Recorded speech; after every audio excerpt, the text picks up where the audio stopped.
அஸ்ஸலாமு அலைக்கும் வரஹ்மத்துல்லாஹி வபரகாத்துஹு. வணக்கம். நாம் இன்று தரம் 10 மாணவர்களுக்கு இறுதியாக சதவீதம் என்ற பாடத்தில் இறைவரி சம்பந்தமாக படித்திருந்தோம். இன்று அந்த பாடத்தினுடைய தொடர்ச்சியான விடயத்தை பற்றி தான் பார்க்க இருக்கின்றோம். வரியில இரண்டாவது விடயம்தான் தீர்வை. தீர்வை பற்றி தான் பார்க்க இருக்கின்றோம்.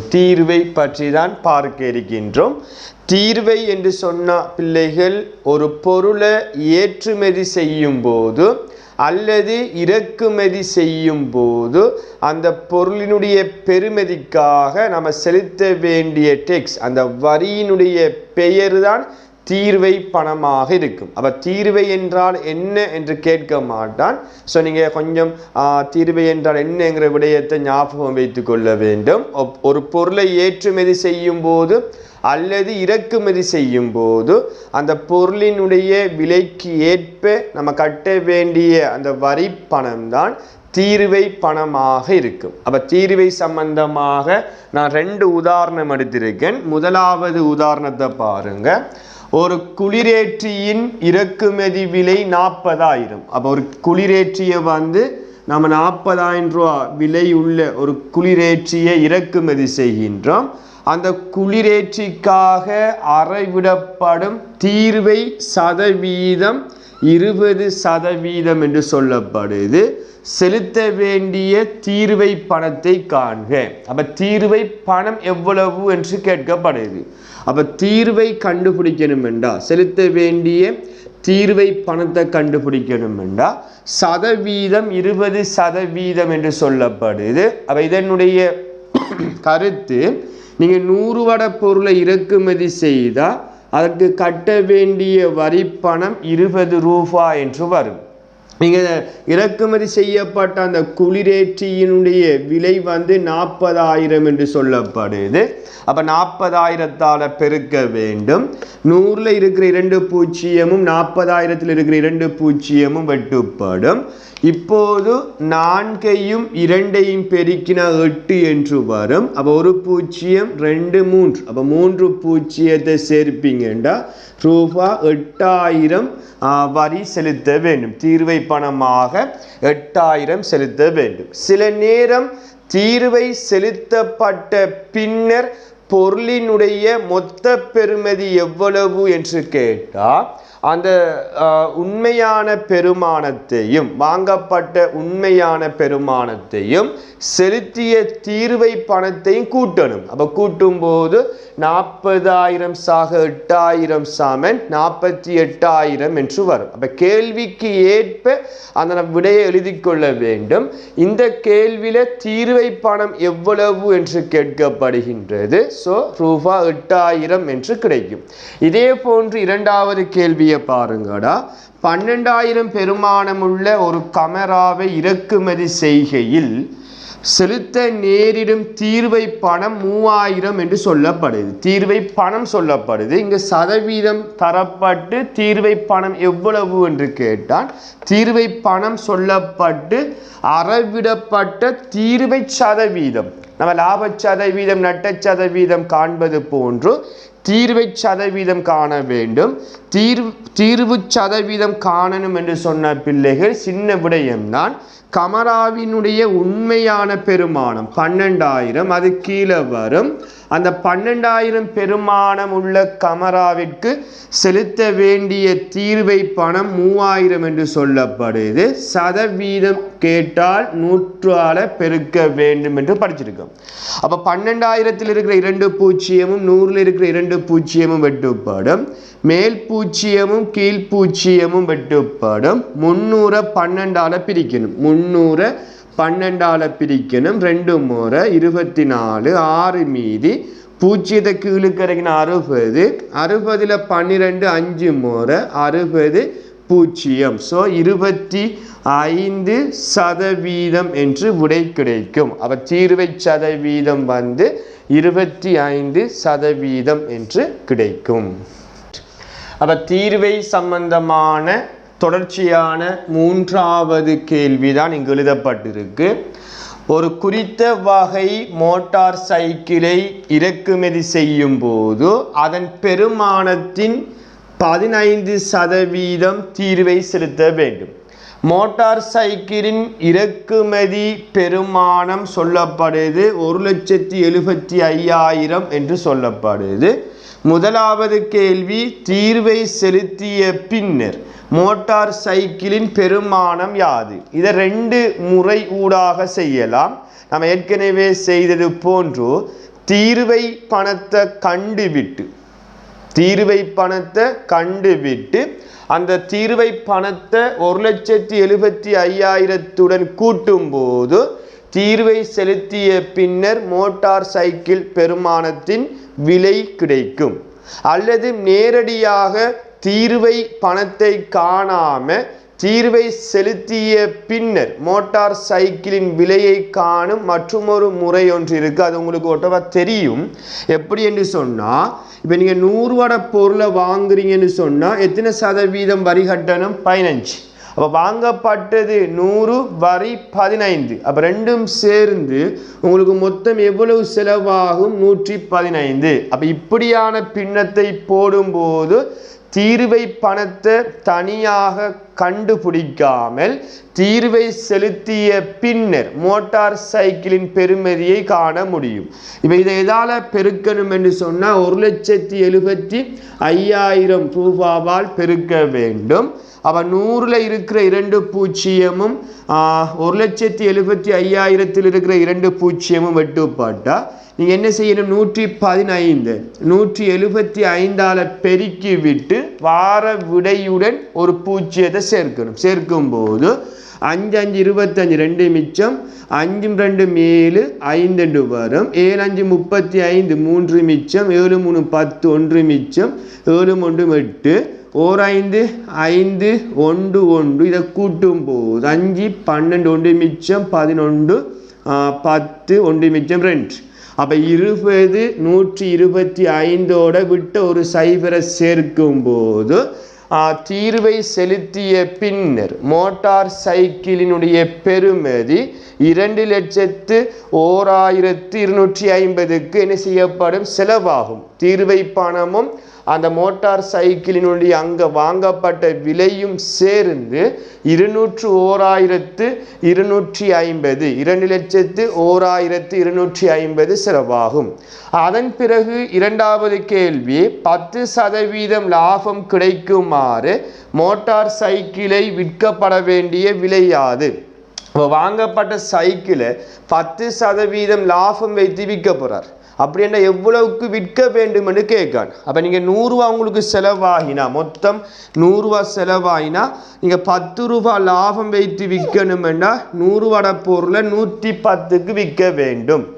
அல்லது நீங்கள் லாபத்தை கண்டு விட்டு இந்த ரூபாவுடன் கூட்டும் போதும் விற்கப்பட வேண்டிய விலை வரும். நேரடியாக நான் செய்யக்கூடிய பின்னத்தை போட்டிருக்கேன். பெருக்கணும் உங்களுக்கு செலவாகின அந்த மொத்தம் 201,250 போட்டு பெருக்கி கொள்ள வேண்டும். இப்போ சுருக்கலை பாருங்கடா, பூஜ்ஜியமும் பூஜ்ஜியமும் வெட்டுப்படும், மேல் பூஜ்ஜியமும் கீழ் பூஜ்ஜியமும் வெட்டுப்படும். இப்போ நீங்கள் என்ன செய்யணும்? 201,25 11ஆல் பெருக்கணும். 5 2 1 0 2 5 2 1 0 2. இதை கூட்டும் போது 10% இலாபம் கிடைக்குமாறு மோட்டார் சைக்கிள் விற்கப்பட வேண்டிய அந்த விலை கிடைக்கும். 1 2 2. அப்போ எவ்வளவு வரும் என்று சொன்னால் ரூபாய் 22,13,75. அதாவது 2,21,375 என்று வரும். அல்லது 221,375க்கு அந்த மோட்டார் சைக்கிள் விற்கப்படும். இப்படி அந்த ஸ்ட்ரக்சரில் இப்படியான ஒரு பந்து கேள்வி உங்களுக்கு செகண்ட் டைமில் இடம்பெறும். இவ்வளவுதான் அந்த தீர்வை என்ற சதவீதத்தில் வரக்கூடிய கேள்வி பகுதிகளாக இருக்கும். அடுத்த விடயம் மிக முக்கியமான ஒரு விடயம், ஒரு வரி, வருமான வரி. அந்த வருமான வரியை பற்றி இப்போது பார்ப்போம். சிறிய தலைப்பை பாருங்க, வருமான வரி. இந்த வருமான வரி என்று சொன்னால் தெளிவாக விளங்கணும். இப்போ ஒவ்வொரு தனி நபரும் வருடத்துக்கு சரியா மாதத்துக்கு கால்குலேட் பண்ணல, உங்களோட மாத சம்பளத்தை வருடத்துக்கு எவ்வளவு என்று பார்த்து அதற்கு ஏற்ப ஒரு லிமிட் ஒன்று இருக்கு. அதாவது இந்த அட்டவணையை பார்த்தீங்கன்னு சொன்னால் ஆண்டு வருமானம் வரி சதவீதம் என்று தரப்பட்டிருக்கு.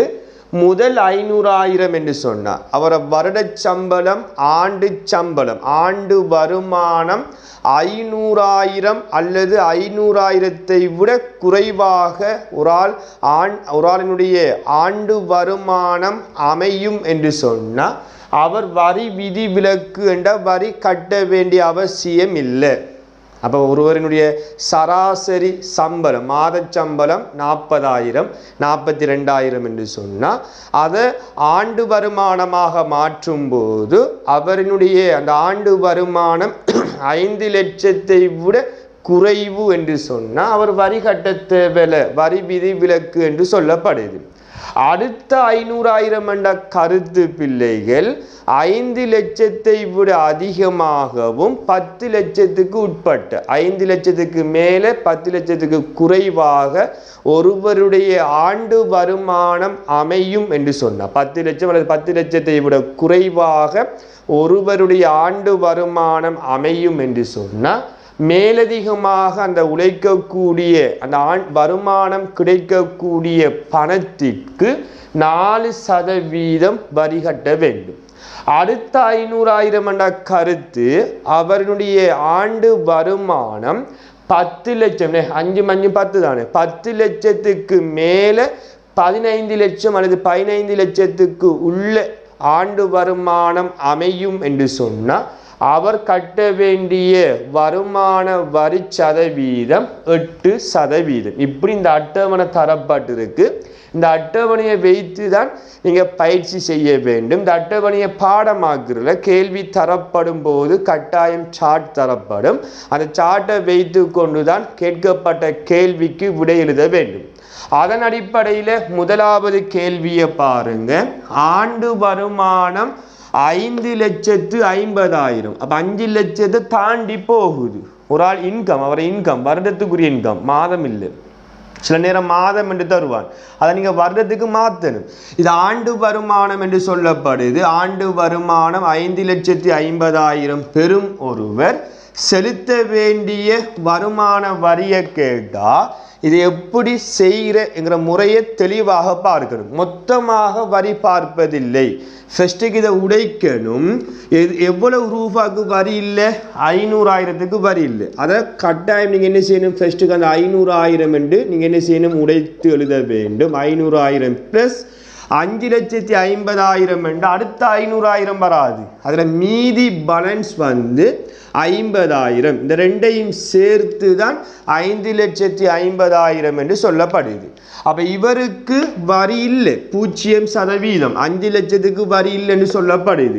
அடுத்த வருமானம் 5,50,000 5 லட்சத்தை விட கூட 10 லட்சத்துக்கு குறைய இதுக்குள்ளதான சம்பளம் ஆண்டு வருமானம் இருக்கும். அப்படி உழைக்கக்கூடிய ஒருவர் இந்த டைப்புக்குள்ள வாரத்தால் இரண்டாவது கட்டத்துக்குள்ள வாரத்தால் அவர் எத்தனை சதவீதம் வரி கட்டணும்? 4%. அப்போ மேலதிகமாக எவ்வளவு ரூபா உழைக்கின்றார்?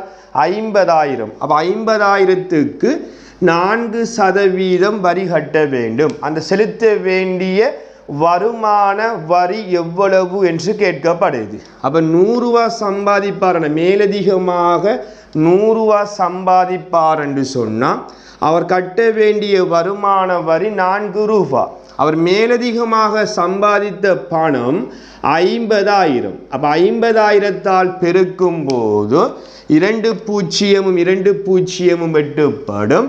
5 20 விட்ட 2 சைஃபரையும் சேர்க்கும் போது அவர் செலுத்த வேண்டிய வருமான வரி 2,000 என்று கிடைக்கும். அப்போ ஒருவருடைய ஆண்டு வருமானம் 5,50,000 என்று சொன்னால் அவங்க தந்த இந்த சார்ட் கணிப்பீட்டின்படி அவர் கட்ட வேண்டிய வருமான வரி 2,000 என்று கிடைக்கும். அப்போ இந்த அட்டவணையை வைத்துக்கொண்டு மேலும் சில பயிற்சிகளை பற்றி பார்ப்போம். ரைட். இப்போ தொடர்ச்சியான இரண்டாவது கேள்வி, ஆண்டு வருமானம் இவ்வளவு ரூபான்னு சொல்லப்படுது. உங்களுக்கு தெரியும், இது அலகு வளையம் 1000 மில்லியன். 1 மில்லியன் 800,000 அதாவது 18 லட்சம். 1 மில்லியன் 10 லட்சம். அப்போ 1 மில்லியன் 800,000 என்றால் ஒருவருடைய ஆண்டு வருமானம் 18 லட்சம். சம்பாதிக்கின்ற ஒருவர், அந்த ஆண்டு வருமானம் பெறக்கூடிய ஒருவர் செலுத்த வேண்டிய அந்த வருமான வரி எவ்வளவு என்று கேட்கப்படுது. அப்போ மொத்தமாக சதவீதம் பார்க்க முடியாது. இப்போ 18 லட்சம் என்றா சில மாணவர்கள் யோசிப்பீங்க, 18 லட்சம்ங்கிறது இது 5 லட்சம், 10, 15, 15 இது 20. அப்போ 15 லட்சத்தோட கூட 20 லட்சத்துக்கு உள்ளே. அப்போ வாரத்தால் அவர் எத்தனை சதவீதம் வரி கட்டணும்? 12% என்றால் 100க்கு 12 தர 1,80,000 என்று கணக்கு பார்க்க முடியாது. பார்த்தா பிள்ளை, இதை நீங்கள் என்ன செய்யணும் என்றால் அவன் தார அந்த ரூபா அந்த கட்டத்தின் அடிப்படையில் என்ன செய்ய வேண்டும்? பிரிக்க வேண்டும். அப்போ முதல் 500,000 500,000 இதுக்கு வரி இல்லைன்னு சொல்லப்படுது. பிளஸ் அடுத்த 500,000 18 லட்சம் என்றால் அடுத்த 10 லட்சத்தை தாண்டி போகுது. 500,000ங்கிறதால இதுக்கு எத்தனை சதவீதம்? 4%. அடுத்த 500,000 சேர்ந்து தானே 15 லட்சம். ஸோ அதுக்கு 8%. அடுத்த 500,000 வராது. அதில் பேலன்ஸ் மீதி பணத்தை பாருங்க, 5 மஞ்சு 10 லட்சம், 15 லட்சம். அங்கே 18 லட்சம் சம்பாதிக்கின்ற ஒருவர் என்று சொன்னால் அதில் மீதி பேலன்ஸ் 300,000 என்று வரும். தெளிவாக கணக்க பார்க்கணும். அப்போ இந்த கேட்டகரிக்குள்ள வாரத்தால் அவர் எத்தனை சதவீதம்? அதுக்கு 12% வரி கட்டணும். இப்படி நீங்கள் தனித்தனியாக ஒவ்வொன்றுக்கும் வரி எவ்வளவு என்று பார்த்து மொத்தமாக கூட்ட வேண்டும். சரிதானே? கூட்டுவோமா? அப்போ 100க்கு 4 என்று சொன்னால் இந்த 500,000 பெருக்கணும். பிளஸ் 100க்கு 8 தர 500,000 சாக 100க்கு 12 தர அதில் பேலன்ஸ் பணம் 300,000. அவ்வளோத்தையும் விடைய கண்டு கூட்டிக் கொள்ள வேண்டும். அப்போ 2 பூஜ்ஜியமும் 2 பூஜ்ஜியம் வெட்டுப்பட்டா இந்த 5 லட்சத்துக்குரிய வரி 20,000 என்று வரும். இந்த 2 பூஜ்ஜியம் இந்த 2 பூஜ்ஜியமும் வெட்டுப்பட்டா இந்த 5 லட்சத்துக்குரிய வரி 40,000 என்று வரும். இந்த 2 பூஜ்ஜியம் இந்த 2 பூஜ்ஜியம் வெட்டுப்பட்டா 12 3 36 விட்ட 3 சைவரையும் சேர்த்த 36,000 என்று வரும். அப்போ இவ்வளவு பணத்தையும் நீங்கள் கூட்டும் போது செலுத்த வேண்டிய வரி பணம் வரும் 60,000, 96,000. 96,000 அவர் வருமான வரி செலுத்த வேண்டும். 18 லட்சம் சம்பாதிக்கின்ற ஒருவர் 1,800,000 வருடாந்தம் சம்பாதிக்கின்ற ஒருவர் செலுத்த வேண்டிய வருமான வரி 96,000. இவ்வாறு தனித்தனியாக செய்துதான் நீங்கள் என்ன செய்யணும்? விடையை கண்டுபிடிக்க வேண்டும். மொத்தமாக சதவீதம் பார்க்க முடியாது. தெளிவாக விளங்கணும். இறுதியான பயிற்சியை பற்றி பார்ப்போம். கேள்வியை பாருங்க, மிக முக்கியமான ஒரு கேள்வி. நம்ம இதுக்கு முதல் பார்த்த அந்த 2 உதாரணத்தை விட ஒரு சற்று வித்தியாசமானது. ஒரு வியாபாரி ஓர் ஆண்டில் செலுத்திய வருமான வரி சொல்லப்படுது. எவ்வளவு வரி செலுத்தப்படுகின்றது என்று சொல்லப்படுது? 56,000. அப்படி என்று சொன்னால் அவருடைய ஆண்டு வருமானம் யாது? முதல் ஆண்டு வருமானம் தரப்பட்டு வரியை கேட்டான். இப்போ வரியை தந்து போட்டு ஆண்டு வருமானம் எவ்வாறு கண்டுபிடிப்பதுண்டா? இப்போ உங்களுக்கு தெரியும் பிள்ளைகள், இந்த 5 லட்சத்துக்கு எவ்வளவு வரி பணம் என்று இதற்கு முதல் கணக்கில் பார்த்தோம் 20,000. இந்த 5 லட்சத்துக்கு 40,000 என்றவாறு நம்ம கணக்கு பார்த்தோம். உங்களுக்கு தெரியும். இப்போ 56,000 என்று சொன்னால் அவர் வரி கற்றார் என்று சொன்னால் கட்டாயம் இவருடைய சம்பளம் 5 லட்சத்துக்கு மேற்பட்ட ஒரு சம்பளமாகத்தான் இருக்கும். ஆண்டு வருமானம் 5 லட்சத்துக்கு மேற்பட்டதாகத்தான் இருக்கும். அப்போ நான் முதல் 500,000 போடுறேன். சரிதானே? இதுக்கு கணக்கு சேர்க்கல, இதுக்கு வரி இல்லை, பட் வரி செலுத்துகின்றார் என்பதனால கட்டாயம் இவருடைய ஆண்டு வருமானம் 5 லட்சத்தை தாண்டி போகும் என்கிறது எல்லோருக்கும் தெரியும். பிளஸ் போட்டு இப்போ 56,000 என்ற தெளிவாக பார்க்கணும். இது அடுத்த 500,000. அப்போ 10 லட்சம் சம்பாதிப்பார் என்று சொன்னால் 20,000 வரி கட்ட வேண்டும். அப்போ இவர் கட்டிய வரி 56,000 என்று சொன்னால் 10 லட்சத்தையும் என்ன செய்யுது தாண்டி போகுது. அப்ப அடுத்த 500,000 தெளிவாக விளங்கணும். 500,000 அப்ப 10 லட்சம் சம்பாதிப்பார் என்று சொன்னா அவர் செலுத்த வேண்டிய வரி எவ்வளவு 20,000. அப்ப 56,000 20,000 போனா பேலன்ஸ் வரி 36,000. மீதி அந்த வரி 36,000. இப்ப அடுத்த 5 லட்சம் போட்டிங் என்று சொன்னா அவர் எவ்வளவு வரி கட்டணும் 40,000. அப்ப 40,000 என்று சொன்னா அடுத்த 500,000 போட வேண்டும். ஆனா மீதி பணம் 36,000 என்பதனால இதுக்குள்ளதான் அந்த 5 லட்சம் வராது. 5 லட்சத்தை விட குறைந்த பணம் வரும். காரணம் அதுல மீதி வரி பணம் 36,000 என்பதனால அடுத்த 5 லட்சம் என்று சொன்ன 40,000. அப்ப 60,000 வரி செலுத்துவார் என்று சொன்னாதான் 5 லட்சம் வரும். இவருடைய ஆண்டு வருமானம் 15 லட்சம் என்று கிடைக்கும். அதுக்கு செய்முறை தேவையில்லை. அந்த வரியை பார்த்து அந்த முதல் 500,000 கூட்டும் போது 15 லட்சம் வரும். 15 லட்சம் சம்பாதிக்கின்ற ஒருவர் தான் ஆண்டு வருமான வரி பணமாக 60,000 செலுத்த வேண்டும். இவர் 56,000 செலுத்துகின்றார் என்று சொன்னால் இந்த 5 லட்சம் வராது. 5 லட்சத்துக்கு உட்பட்ட அந்த சிறிய தொகை பணம் தான் கிடைக்கும். அதை நமக்கு தெரியாது என்பதனால எக்ஸ் என்று போட்டுக்கொள்வேன். அப்ப இவருக்கு வரி இல்லை. இவருக்கு 4% என்பது 20,000 வரியை தரும் என்று கண்டுபிடிச்சிட்டோம். இவருக்கு அந்த மீதி வரி பணம் தெரியும். அதில் பேலன்ஸ் பணம் தெரியாது. அதில் ஆண்டு வருமானம் தெரியாது. அப்போ இந்த எக்ஸை கண்டுபிடித்தோம் என்று சொன்னால் அவ்வளவுத்தையும் கூட்டும் போது இவருடைய ஆண்டு வருமானம் கிடைக்கும். அப்போ இந்த எக்ஸை கண்டுபிடிப்பதற்காகத்தான் அது எதுக்குள்ள இது மூன்றாவது 500,000க்குள்ள வாரத்தால் எத்தனை சதவீதம் கட்ட வேண்டும் 8%. அப்போ இவர் 8%. அந்த 8%க்குரிய மீதி வரி பணம் தான் 36,000 என்று கண்டுவிட்டோம். சரிதானே? அப்போ ரெண்டையும் கூட்டும் போது தான் 56,000 என்று வரும். அப்போ இந்த தொகை இந்த எக்ஸினுடைய பெருமானத்தை எவ்வாறு கண்டுபிடிக்கணும் என்றால் 100க்கு 8 என்று சொன்னால் இந்த பணம் நமக்கு தெரியாது. எக்ஸ் என்று போடுறேன். அப்போ எக்ஸால் பெருக்கக்குள்ளதான அந்த வருமான வரி கிடைக்கும். அப்போ 36,000 என்று நமக்கு தெரியும். அதில் வரி பணம். இப்போ எக்ஸை கண்டுபிடிக்கணும் என்று சொன்னால் ஒரு பெருமானம் பெருக்கப்பட்ட ஒரு பின்னம் பெருக்கப்பட்ட சமனுக்கு அங்கால போன பிரிபடும். பிரித்தலாக செய்ய முடியாது. பெருக்கலாக மாற்றக்கோல 100 மேலே போகும் 8 கீழே வரும். அப்போ 8ஐ 36ஐயும் சுருக்கலாம். எத்தனை முறை வரும்ண்டா 1 8 அப்படி பார்க்கக்கோல 4 8 32 4 மீதி என்று வரும். அப்போ பூஜ்ஜியத்தை கீழே கிடைக்கிற 40ல் 8 5 அந்த 2 சைபரை மேலே சேர்த்தோம் என்று சொன்னால் இதையும் சுருக்கும் போது 4,500 என்று வரும். அதை 100ஆல் பெருக்கினீங்க என்று சொன்னால் 4,500ஓட அந்த 2 சைபரையும் சேர்க்கும் போது 4,50,000 என்று கிடைக்கும். அப்போ இந்த எக்ஸில் பணம் தான் இந்த எக்ஸுங்கிறது 4,450,000 என்று அதில் பேலன்ஸ் பணமாக மீதி வருமானமாக காணப்படும்.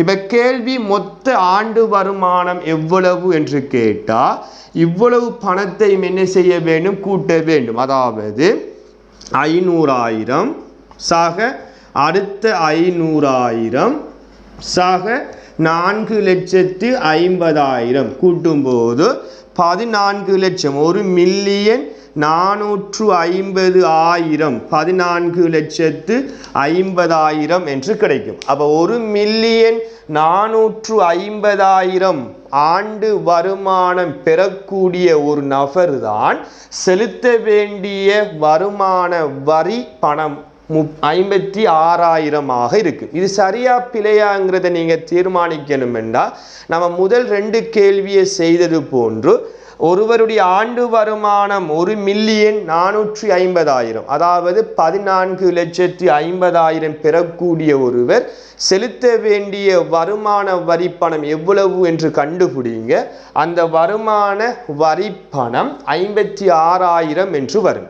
இப்போது வருமான வரி பணம் தந்துவிட்டு அவருடைய மொத்த ஆண்டு வருமானம் எவ்வளவு என்று கேட்டால் இந்த மெத்தட் ஊடாக செய்து கொள்ள வேண்டும். அப்போ இவ்வளவு தான் அந்த வருமான வரி சம்பந்தமான பயிற்சிகளாக இருக்கும். அப்போ இன்றைய நாள் வகுப்பில் 2 வரி சம்பந்தமாக படித்திருக்கின்றோம். தீர்வை வருமான வரி மிக முக்கியமான விடயம், சரிதானே?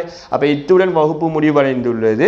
இங்கு சொல்லப்பட்ட அனைத்து விடயத்தையும் உங்களோட கோப்பில் நோட் பண்ணிக்கொள்ளுங்க, விளங்கி நோட் பண்ணிக்கொள்ள வேண்டும். இது சம்பந்தமான பயிற்சி குழுமத்தினூடாக வழங்கப்படும். அந்த பயிற்சியையும் அடுத்த வகுப்பு எப்போது இருக்கின்றதோ அதற்கு இடையில் செய்து அனுப்பி கொள்ளுமாறு கேட்டுக்கொண்டு சதவீதம் இத்துடன் முடிவடையல. இன்னும் 2 தலைப்பு காணப்படுகின்றது. வெட் வரி, பெறுமதி சேர்க்கப்பட்ட வரி, அடுத்தது எளிய வட்டி. இந்த 2 சிறிய தலைப்பையும் பார்க்கும் போதுதான் சதவீதம் என்ற பாடம் முழுமையாக முடிவடையும். அந்த விடயத்தை பற்றி அடுத்த வகுப்பில் தான் பார்க்க இருக்கின்றோம். அதுவரைக்கும் உங்களிடமிருந்து விடைபெற்று செல்கின்றேன். நன்றி, வணக்கம்.